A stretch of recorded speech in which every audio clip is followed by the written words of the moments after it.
Yay. Hello, everyone, and welcome to the Lucky Fortune English podcast. I'm Vincent, and this is Jenny. Hi, everyone. So glad to have you with us today as we take a deep dive into something we all struggle with. Yeah, it's Stress. stress. Who doesn't have to deal with stress these days? That's right. Well, we're going to be looking at how what we eat can actually help us stay calm. Exactly. And we've all been there reaching for that bag of chips or those cookies when deadlines are looming. Oh, yeah, tell me about it. Yeah. Especially when you're feeling overwhelmed. But what if I told you there are actually foods that can help manage that stress instead of just giving us that temporary relief? How your diet can help you stay calm. Let's dive into the science behind it because it really is fascinating. It is. It's not just about feeling good. It's about how food impacts our brain chemistry and hormones. I've definitely been guilty of stress eating, but I'm starting to realize that might be adding to the problem, not helping. What's the deal with that? Well, think about the kinds of foods we tend to reach for when we're stressed. Chips, cookies, things like that. Comfort food. Yeah, comfort food. But the problem is... They're often loaded with refined carbs. Right. And those refined carbs can send your blood sugar on a roller coaster ride. Up and down, up and down. Exactly. Yeah. And that leads to energy crashes and more stress. Well, the irony. It is. So what should we be eating instead? Well, I always say go back to basics. Load up on veggies. Okay, veggies, always good advice. But how do they specifically help with stress? Let's take leafy greens, for example. Spinach, kale. They're like these tiny powerhouses packed with magnesium. Magnesium. And magnesium plays a key role in regulating our stress response system. So it's like a calming agent for your nerves. Exactly. Interesting. So it's not just about feeling full and healthy. It's about giving our bodies the specific nutrients they need to handle stress better. Absolutely. Okay, so leafy greens, what else?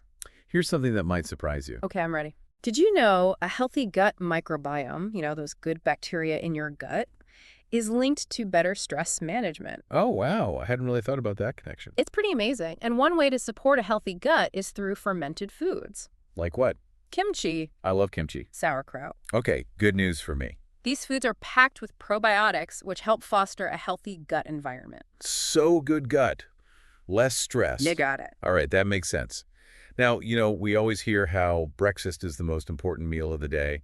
Does what we eat first thing in the morning really make a difference for stress? It really can. Starting your day with a blood sugar spike from sugary cereals or pastries, well, it's like setting yourself up for a stress roller coaster. Yeah, I can see that. You get that initial energy burst and then crash. Exactly. So what's a better way to start the day? Opt for a breakfast that includes protein and healthy fats. Got it. So something like, Eggs with avocado toast. I could go for that.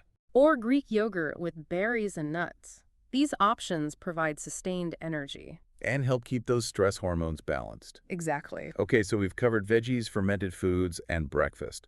What about protein in general? I've heard it's important for stress, but why is that? Well, protein is essential for building neurotransmitters like dopamine and serotonin. Those are the feel-good chemicals, right? Exactly. They play a key role in mood regulation. And when we're chronically stressed, our bodies crave even more protein to help repair and rebuild. So if I'm feeling super stressed, should I be, loading up on chicken and fish? It's not just about the amount of protein, but also the timing.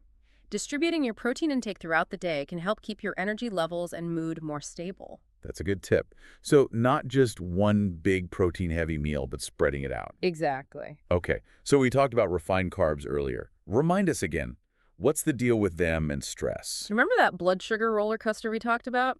Well, refined carbs like white bread, pastries, sugary drinks, they're the main culprits. The bad guys. They cause those rapid spikes and crashes in blood sugar, which can leave you feeling anxious, irritable, and stressed. So swapping those out for complex carbs like whole grains is a better bet? Exactly. Think of complex carbs as a slow-burning log in a fire, providing sustained energy. Okay, I like that analogy. Brown rice, quinoa, oats, these are your friends when it comes to managing stress. Got it. Now let's talk drinks.